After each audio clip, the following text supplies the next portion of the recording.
Gulf life നീ മറ്റു റിപ്പോർട്ടിലേക്ക് പോവുകയാണ്. നിരവധി മാറ്റങ്ങളാണ് നാളെ മുതൽ UAE നടപ്പാക്കുന്നത്. ഇന്ധനവില കുറയുന്നു, ഒറ്റത്തവണ ഉപയോഗിക്കാവുന്ന ബാഗുകൾക്ക് വിലക്ക് വരുന്നു, UAEയിൽ ഉച്ചവിശ്രമ നിയമവും പ്രഖ്യാപിച്ചിട്ടുണ്ട്. ദുബായിൽ നിന്നും ഷിനോജ് ചേരുകയാണ്. ഷിനോജ്, എന്തൊക്കെ സമഗ്രമായ മാറ്റങ്ങളാണ് പ്രധാനമായും UAE മുന്നോട്ട് വെക്കുന്നത്? നാളെ മുതൽ UAEയിൽ ഇന്ധനവില കുറയുന്നു എന്നുള്ളതാണ് പ്രധാന വാർത്ത. പെട്രോളിന് 20 ഫിൽസും ഡീസലിന് 19 ഫിൽസും കുറയ്ക്കാനാണ് ഊർജ്ജ മന്ത്രാലയത്തിന് കീഴിലുള്ള ഇന്ധന വിലനിർണ്ണയ സമിതി തീരുമാനിച്ചിരിക്കുന്നത്.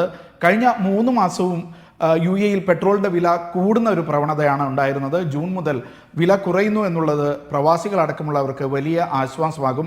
പ്രത്യേകിച്ച് ഫുൾ ടാങ്ക് പെട്രോൾ അടിക്കുമ്പോഴും മറ്റും വലിയ വ്യത്യാസം ഈ ഇന്ധനത്തിൻ്റെ വിലയിൽ അനുഭവപ്പെടും എന്നുള്ളത് വളരെ ആശ്വാസകരമാണ്.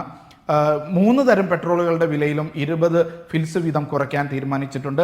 ഡീസലിൻ്റെ വില കുറയുന്നത് പൊതുവെ അവശ്യ സാധനങ്ങളുടെ വിലയിലും പ്രതിഫലിക്കുന്നു എന്നുള്ളതാണ്.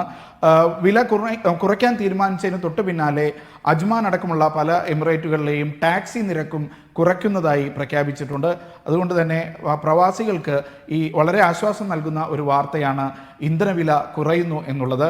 മറ്റൊരു വാർത്ത, ജൂൺ 15 മുതൽ UAEയിൽ ഉച്ചവിശ്രമ നിയമം നിലവിൽ വരികയാണ്. വേനൽ കടുക്കുകയാണ്. ഉച്ച സമയത്ത് വലിയ ചൂടാണ് അനുഭവപ്പെടുന്നത്. ജൂൺ 15 മുതൽ ഉച്ചയ്ക്ക് 12:30 മുതൽ വൈകുന്നേരം 3 വരെ തൊഴിലാളികളെ നേരിട്ടുള്ള വെയിലേൽക്കുന്ന സ്ഥലത്ത് ജോലി എടുപ്പിക്കാൻ പാടില്ല എന്നുള്ളതാണ് ഉച്ചവിശ്രമ നിയമം. ഇത് സെപ്റ്റംബർ 15 വരെ തുടരും. തുടർച്ചയായി 20ാമത്തെ വർഷമാണ് UAE ഇത്തരത്തിൽ ഉച്ചവിശ്രമ നിയമം നടപ്പാക്കുന്നത്. നമ്മളുടെ തൊഴിലാളികൾ നമ്മുടെ മുൻഗണന എന്നൊരു മുദ്രാവാക്യത്തോടു കൂടിയാണ് തൊഴിൽ മന്ത്രാലയം ഇത്തവണ ഉച്ചവിശ്രമ നിയമം പ്രഖ്യാപിച്ചിട്ടുള്ളത്. മറ്റൊരു പ്രധാന വാർത്ത എന്നുള്ളത്, നാളെ മുതൽ ദുബൈയിൽ ഒറ്റത്തവണ ഉപയോഗിക്കുന്ന ബാഗുകൾ വിലക്കുകയാണ്. അതായത് 57 മൈക്രോമീറ്ററിന് താഴെ കട്ടിയുള്ള എല്ലാത്തരം ബാഗുകളും വിലക്കാനാണ് തീരുമാനം. അത് പ്ലാസ്റ്റിക് ബാഗുകൾക്ക് മാത്രമല്ല, പേപ്പർ ബാഗുകൾ, അതേപോലെ ബയോഡീഗ്രേഡബിൾ ബാഗുകൾ എന്നിവയെല്ലാം അതിൻ്റെ കട്ടി 57 മൈക്രോമീറ്ററിന് താഴെയാണെങ്കിൽ അത് വിലക്കാനാണ് ദുബായ് തീരുമാനിച്ചിട്ടുള്ളത്. 58 മൈക്രോമീറ്ററിന് മുകളിൽ കട്ടിയുള്ള ദീർഘകാലം ഉപയോഗിക്കാവുന്ന, പലതവണ ഉപയോഗിക്കാവുന്ന ബാഗുകൾക്ക് വിലക്ക് ഇല്ല. അതേപോലെ തന്നെ ബ്രെഡ്, പഴം, പച്ചക്കറി, ഇറച്ചി തുടങ്ങിയവ പൊതിയാൻ ഉപയോഗിക്കുന്ന ബാഗുകൾക്കും വിലക്ക് ഏർപ്പെടുത്തിയിട്ടില്ല. ഗാർബേജ് ബാഗുകൾക്കും വിലക്ക് ബാധകമല്ല എന്ന് ദുബായ് മുനിസിപ്പാലിറ്റി അറിയിച്ചിട്ടുണ്ട്.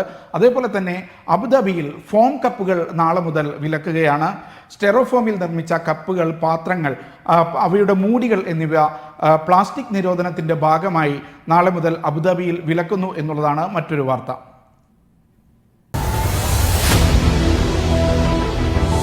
എണ്ണിപ്പറയും ഓരോ വോട്ടും. June 4 media 1-നൊപ്പം.